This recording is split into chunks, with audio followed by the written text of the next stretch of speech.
Hi ladies and gentlemen, I hope you are doing well.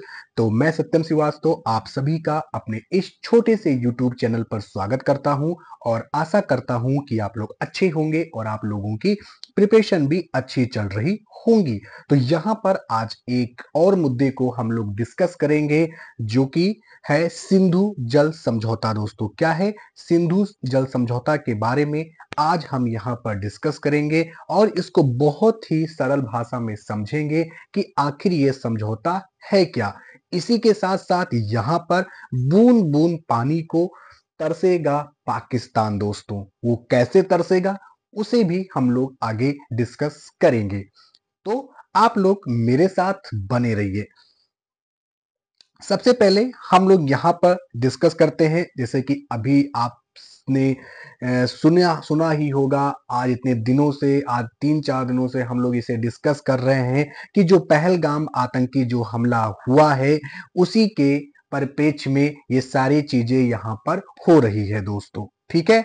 तो ये पहलगाम जो यहाँ पर आतंकी हमला हुआ उसके बाद हमारी इंडियन गवर्नमेंट ने यहाँ पर सिंधु जल संधि का निलंबन कर दिया है। मतलब कि उसे यहाँ पर एक प्रकार से क्या किया है, उसे खारिज कर दिया है। दोस्तों, ठीक है।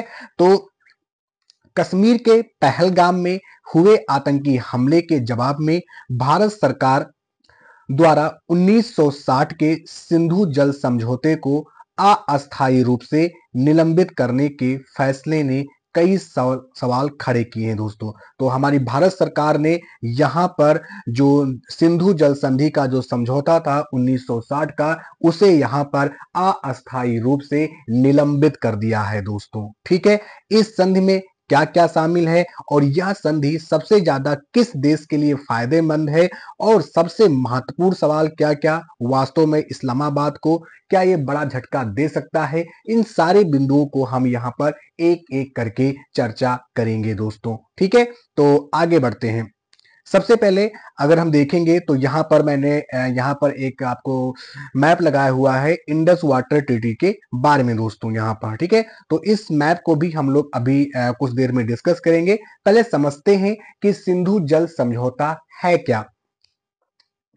तो यहां पर भारत और पाकिस्तान ने 9 वर्षों की बातचीत के बाद सितंबर 1960 में 1960 में IWT मतलब कि इंडस वाटर वाटर ट्रीटी। दोस्तों, IWT का मतलब है इंडस वाटर ट्रीटी पर हस्ताक्षर किए, जिसमें विश्व बैंक भी इस संधि का हस्ताक्षर करता था। दोस्तों, तो ये जो समझौता था सिंधु जल समझौता, इसके इसको यहाँ पर इसमें मध्यस्थता कौन कर रहा है, इसमें मध्यस्थता जो कर रहा है, मीडिएटर का जो काम किया वो किया विश्व बैंक के द्वारा। दोस्तों, किसके द्वारा? विश्व बैंक के द्वारा।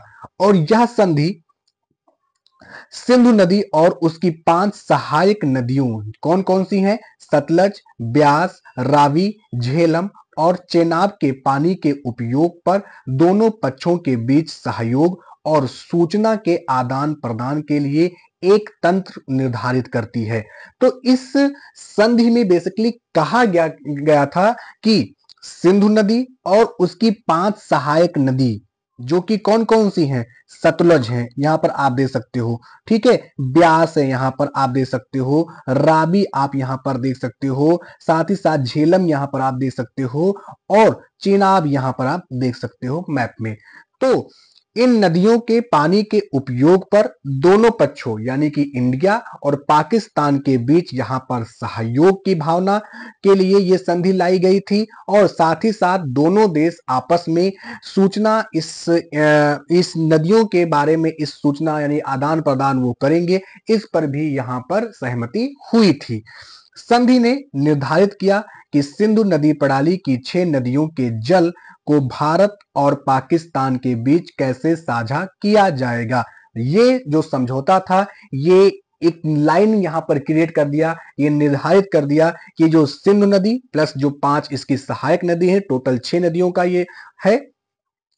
तो यहां पर ये निर्धारित कर दिया कि ये पानी का जो बंटवारा है, जो ये जो 6 नदियों का जो ये जल है, ये किस प्रकार से यहाँ पर साझा किया जाएगा दोनों देशों के बीच।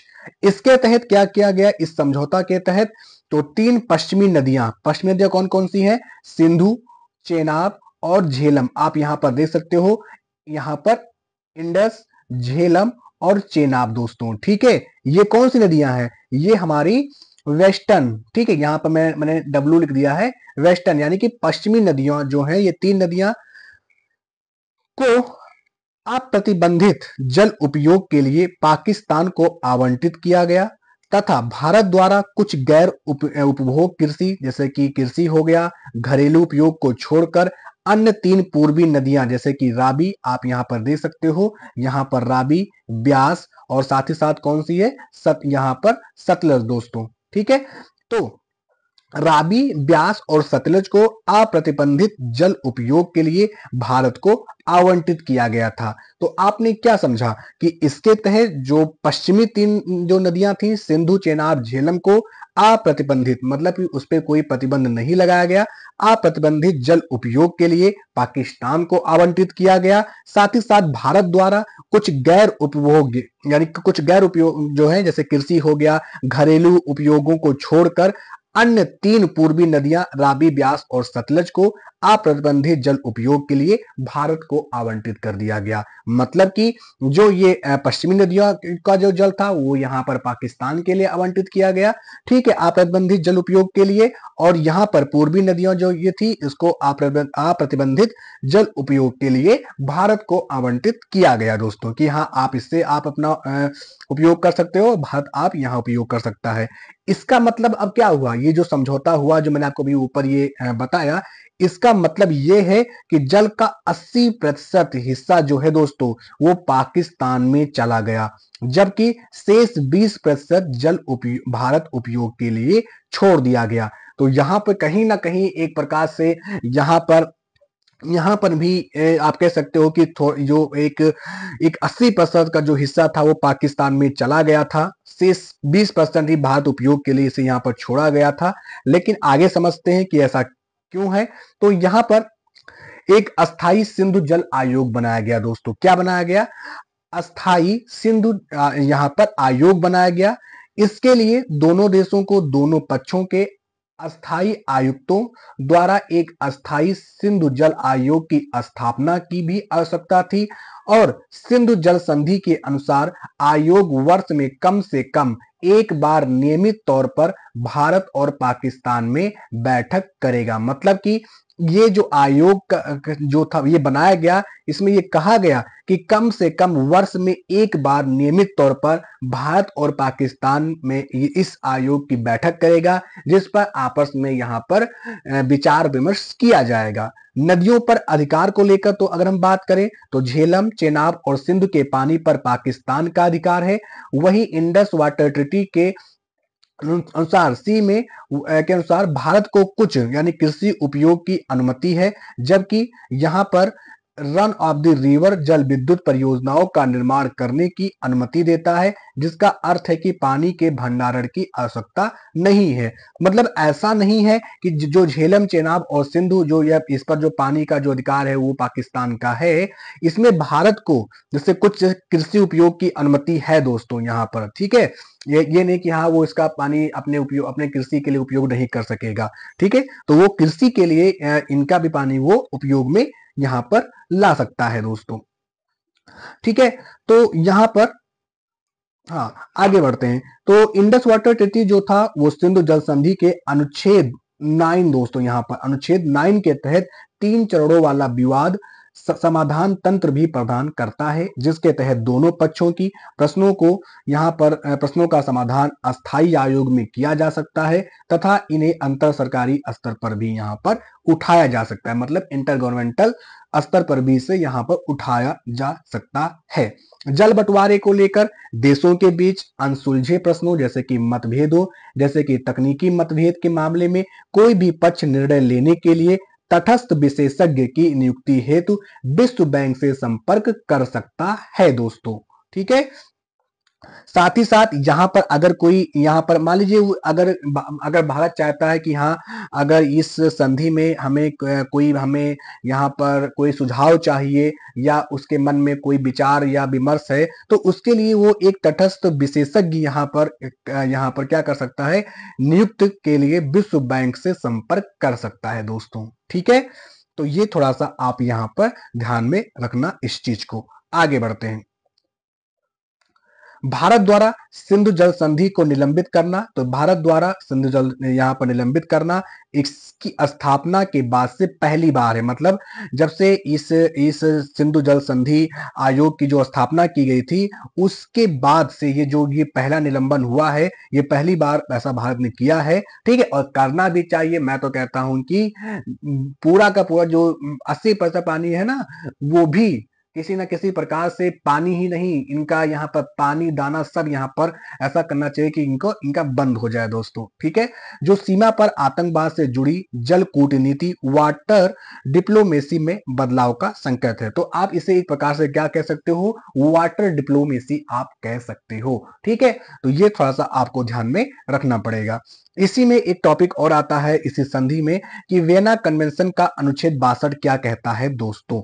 ठीक है, तो ये कहता है कि किसी देश को किसी संधि से पीछे हटने या अस्वीकार करने की अनुमति देता है यदि परिस्थितियों में कोई मौलिक परिवर्तन होता है जो संधि को निरंतरता को अस्थिर बनाता है। तो अब पाकिस्तान ऐसा भी नहीं है कि वो जाएगा इंटरनेशनल कोर्ट में जाएगा तो वो बोलेगा कि हाँ, इन्होंने इस संधि को कैसे यहाँ पर रोक दिया। ठीक है, क्योंकि वियना कन्वेंशन ये कहता है कि हम किसी भी संधि से पीछे हट सकते हैं। ठीक है, उसे अस्वीकार कर सकते हैं, आर्टिकल 62 दोस्तों। ठीक है, तो ये एक प्लस पॉइंट है भारत के पास भी। अब दोस्तों जब ये जो सिंधु जल समझौता को यहाँ पर निलंबित किया गया है भारत सरकार के द्वारा, ठीक है, तो इसके मतलब इसका इसका पाकिस्तान के ऊपर क्या असर पड़ेगा, उसको भी थोड़ा सा हम यहाँ पर देख लेते हैं। तो पाकिस्तान की अगर हम बात करें तो सिंधु जल संधि के निलंबन से पाकिस्तान की जल सुरक्षा को खतरा है दोस्तों, बिल्कुल होगा, क्योंकि इसकी 80% कृषि भूमि जो है इन नदियों पर ही निर्भर है दोस्तों। ठीक है, जब ये पानी रोक दिया जाएगा, जब पानी यहाँ पर, तो क्या होगा, क्योंकि उनकी 80% जो कृषि भूमि है वो पानी पर ही निर्भर है। तो जब उनको पानी ही नहीं मिलेगा तो फिर उनको जब कृषि की सिंचाई ही नहीं होगी तो उनको अनाज कैसे मिलेगा, अनाज नहीं मिलेगा तो फिर उनकी इकोनॉमी कैसे चलेगी। तो ये सारी चीजें ना, एक भारत जो भारत है वो एक दूरगामी सोच के साथ ये सारी चीजें कर रहा है दोस्तों। ठीक है, भारत सरकार क्या करेगी, ठीक है, एक प्रकार से ये वाटर स्ट्राइक, एक बार हुआ था एयर स्ट्राइक हुआ था, सर्जिकल स्ट्राइक हुआ था, तो इस बार क्या किया गवर्नमेंट ने हमारी कि यहाँ पर वाटर स्ट्राइक के तौर पर ये चीजें यहाँ पर कर रहे हैं। ठीक है, इस व्यवधान से क्या होगा, खाद्य सुरक्षा, नगरीय जल आपूर्ति और विद्युत उत्पादन पर प्रभाव पड़ सकता है। और साथ ही साथ पाकिस्तान के सकल घरेलू उत्पाद यानी कि जीडीपी में सिंधु नदी तंत्र के 25% योगदान के कारण आर्थिक अस्थिरता भी उत्पन्न हो सकती है। नदी प्रवाह डाटा को रोकने की भारत की क्षमता से पाकिस्तान की सुभेद्यता और बढ़ जाएगी और बाढ़ तत्परता और जल संसाधन प्रबंधन में बाधा उत्पन्न होगी दोस्तों। ठीक है, तो यहां पर जब पानी रोका जाएगा तो यहां पर क्या हो जाएगा, यहाँ पर जल संसाधन जो प्रबंधन है पाकिस्तान का वो यहाँ पर डगमगा जाएगा और डगमगाने लगा है दोस्तों। ठीक है, इसी के साथ साथ यहाँ पर पाकिस्तान मध्यस्थता का प्रयास कर सकता है, विश्व बैंक से सहायता मांग सकता है तथा भारत के साथ अनुकूल शर्तों पर वार्ता करने हेतु चीन जैसे सहयोगियों से सहायता की मांग भी कर सकता है। लेकिन आर्थिक बाधाओं के कारण वह कड़ी जवाबी कार्यवाही नहीं कर सकेगा। उनके खुद के यहाँ पर खाने के लाले हैं तो वो और हमें क्या यहाँ पर आर्थिक बाधा की चुनौती उत्पन्न करेंगे। तक्षशिला संस्थान जैसे भू रासायनिक अनुसंधान कार्यक्रम के प्रोफेसर और प्रमुख डॉक्टर वाई नित्यानंदम के अनुसार पाकिस्तान और पाकिस्तान अधिकृत कश्मीर 20 से अधिक जल विद्युत परियोजना जो चालू है या नियोजित है सिंधु नदी तंत्र पर ही निर्भर है दोस्तों। ठीक है, और पाकिस्तान की एक तिहाई जो बिजली है वो जल विद्युत से ही उत्पन्न होती है। तो इस पर भी संकट यहाँ पर मनाने वाला है दोस्तों। ठीक है, तो इसीलिए भारत सरकार ने यहाँ पर कुछ सोचा है, तो वो ऐसे ही नहीं सोचा है। ठीक है ठीक है, वो क्योंकि वहां पर जो मीटिंग हुई है दोस्तों, वहां पर ये विचार विमर्श करके ये फैसला लिया गया है। ठीक है, तो इसके दूरगामी परिणाम जरूर मिलेंगे। ठीक है, अब यहाँ पर एक पॉइंट और समझ लो इनमें चलते चलते, यहाँ पर कि सिंधु नदी जो प्रणाली है उस पे भारत के प्रमुख प्रमुख बांध कौन कौन से हैं, जैसे कि किशन गंगा, ये किशन गंगा नदी झेलम नदी की एक सहायक नदी जो है, इस पर यहाँ पर ये क्रियाशील है दोस्तों। ठीक है, साथ ही साथ रतले जो कि चेनाब नदी पर यहाँ पर ये निर्माणाधीन है। ठीक है, इसी के बाद यहाँ पर जो शाहपुर कंडी जो रावी नदी पर यहाँ पर बनाया जा रहा है। ठीक है, तो ये भी आप ध्यान में रख सकते हो, ये बांध है। और इसी के साथ साथ उझ, ठीक है, जो कि रावी नदी पर ही है, तो ये एक नियोजित बांध है जिससे पाकिस्तान की जो जल की उपलब्धता है उसको सीमित किया जा सकता है। क्योंकि ये जो बांध बनाए जा रहे हैं या फिर जो बांध बने हुए हैं, इसी के माध्यम से जो इंडिया है वो क्या करेगा, पाकिस्तान के पानी को यहाँ पर रोकेगा, इन्हीं बांधों की माध्यम से दोस्तों। ठीक है, तो ये था इसके बारे में दोस्तों। तो मैं आशा करता हूं कि आपको ये सारी चीजें आपको यहाँ पर ये समझ में आ गया होगा कि ये समझौता कब किया गया, सिंधु जल समझौता कब किया गया। 80% जो अधिकार था इसे पाकिस्तान में यहाँ पर चला गया और 20% जो वो भारत के उपयोग के लिए यहाँ पर छोड़ा गया था। लेकिन ऐसा नहीं कि 20% ही केवल भारत को मिला है, इसमें यह भी कहा गया है कि हाँ, भारत कृषि जैसे उपयोगों के लिए पानी का उपयोग कर सकता है दोस्तों। ठीक है, तो ये है इंडस वाटर ट्रिटी, यहाँ पर इंडस वाटर ट्रिटी के बारे में मैंने आपको यहाँ पर बताया दोस्तों। ठीक है, तो मैं आशा करता हूं कि ये आपको यहाँ पर समझ में आ गया होगा दोस्तों। लेकिन हमारी गुजारिश है भारत सरकार से कि अभी और भी ज्यादा कड़े से कड़े एक्शन यहाँ पर लिए जाए पाकिस्तान के खिलाफ दोस्तों। ठीक है, तो क्योंकि ये पाकिस्तान एक टेरर कंट्री है दोस्तों, वहां पर आतंकवाद को पाला जाता है दोस्तों, और आज से नहीं सदियों से पाकिस्तान में आतंकियों को पाला जा रहा है, पोसा जा रहा है उनको। ठीक है, तो मिलते हैं अपने नेक्स्ट टॉपिक के साथ, तब तक के लिए bye bye, see you and thank you. जय हिंद, जय भारत दोस्तों।